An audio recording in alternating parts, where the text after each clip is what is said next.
Take a drive off the main highway. Stop. Notice what you see. Places full of old stories, forgotten, waiting on your discovery.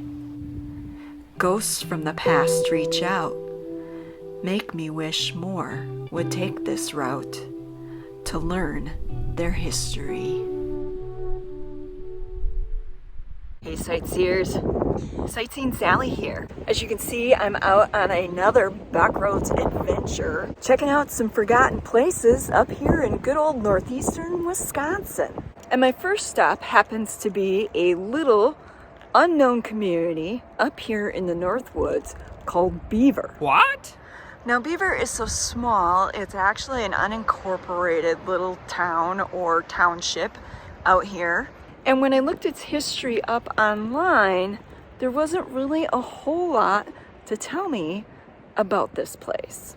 For example, this building here. I don't know if it used to be a church, possibly a school. If you happen to be from Beaver and you catch this video and you know, let me know in the comment section below. In any case, it has an interesting old furniture sign on it, Shuttles Furniture Sales, and if you look closely back there, you can see an old vehicle. Kind of looks like a Caprice Classic, maybe an Oldsmobile.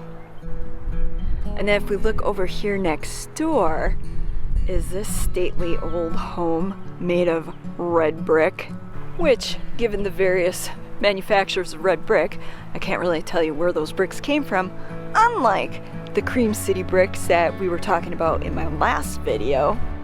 But it is one of those buildings I find totally fascinating, probably because I grew up in a house made of red brick.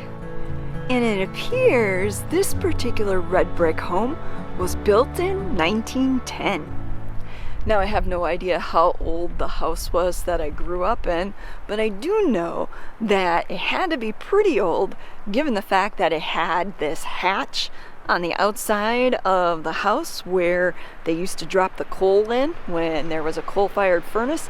And in the basement, there was this creepy back room with this hidden secret passage.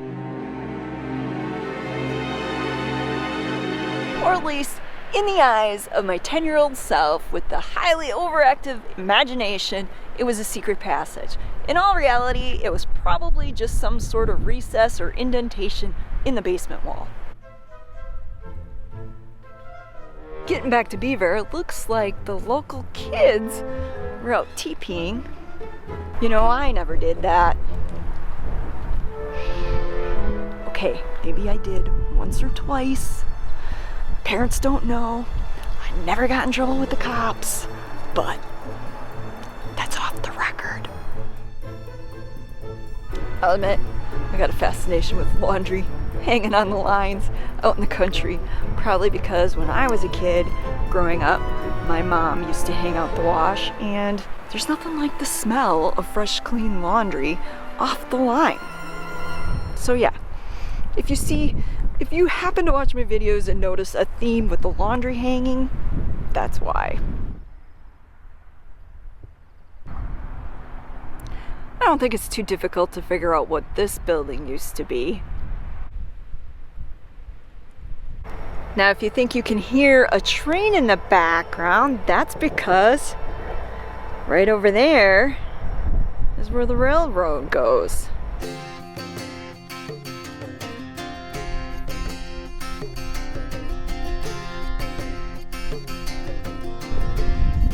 Over in that direction is where the church is and the other part of Beaver. And given the location of this foundation, I suspect at one time Beaver had a train station. And I'm wondering if this here is what's left of an old well. You might be wondering why they have a stop sign at this railroad crossing. That's because they still use this rail line. This runs actually that way down to Green Bay, and this direction heads north. So yes, the railroad is alive and well up here in the middle of nowhere, Wisconsin.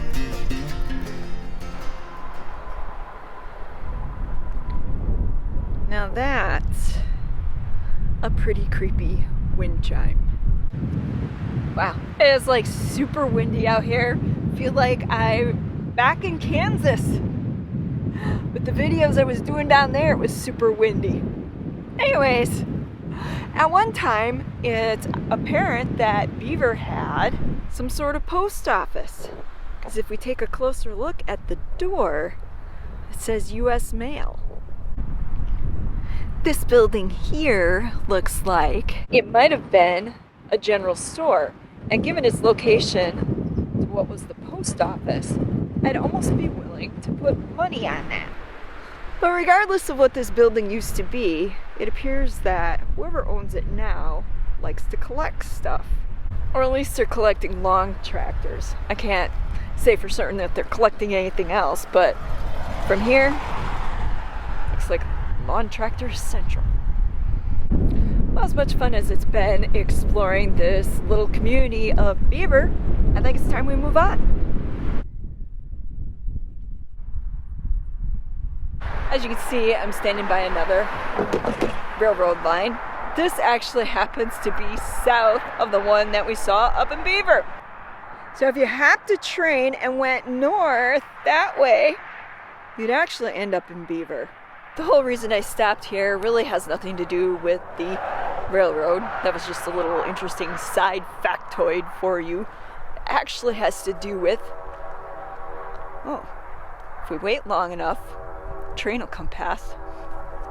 I digress. Getting back to why I stopped here has everything to do with this little bedroom community back here. What we're looking at is Stiles. That's Stiles with an I, not a Y. Stiles is this little community that sits right off the main highway there.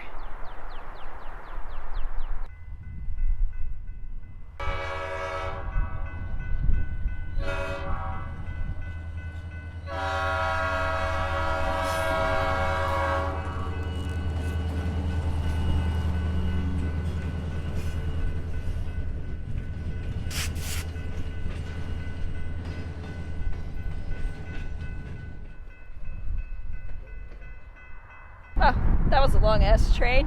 Couldn't have timed it any better than if I knew the schedule myself. But I didn't. It just happened to be my luck that it came through.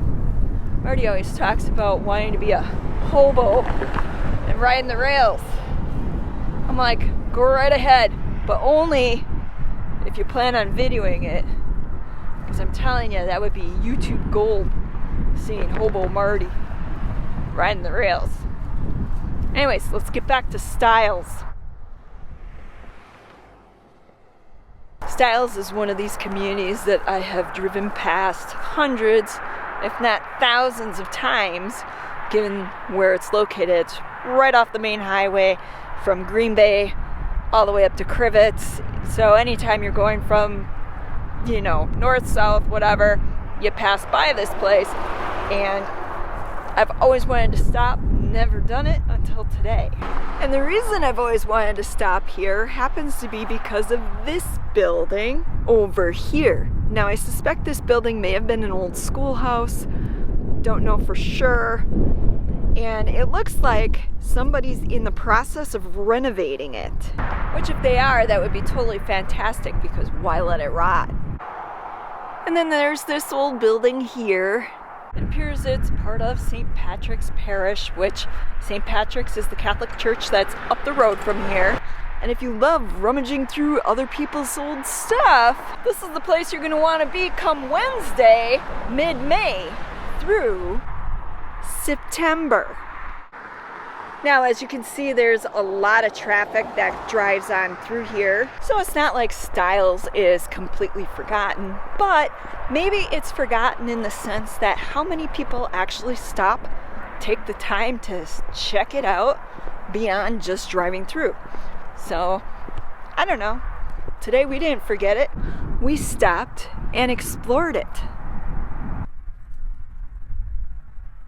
By the way, this here is a snowmobile trail running through Stiles. I have to say, after spending a long winter here in cold Wisconsin, it sure is nice to hear the birds in the background chirping. Just love that sound.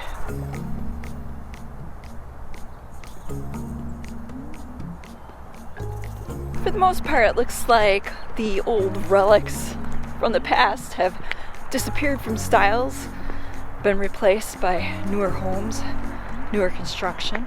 However, they still have this building built in 1907. Based on all the cars that are parked around it, I have a feeling it's been converted into apartments. Other than having to listen to the sound of the highway all day long and all night long, Stiles appears to be a rather quiet community.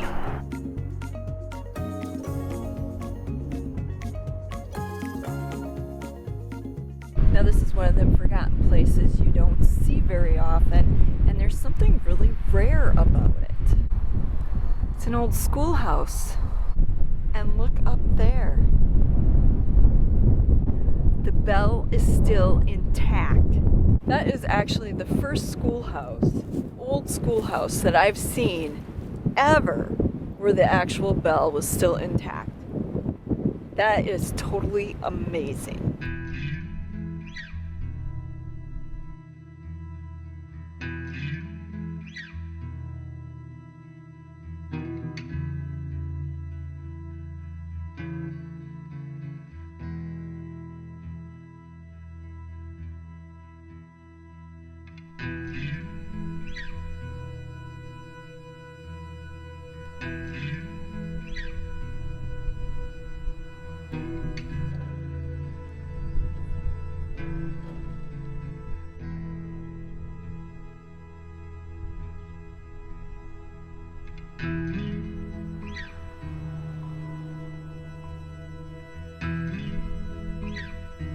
This is what you'll find if you come to Advanced, Wisconsin. Another one of them small communities, forgotten, because people just drive on through.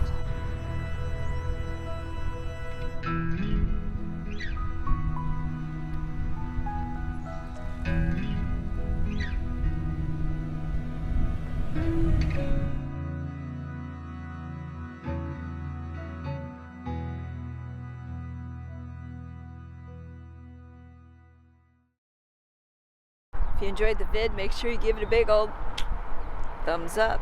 They are free. If you haven't subscribed, what are you waiting for? Hit that subscribe button, ring the little bell notification, because you don't want to miss out on any of my cool, fun adventures.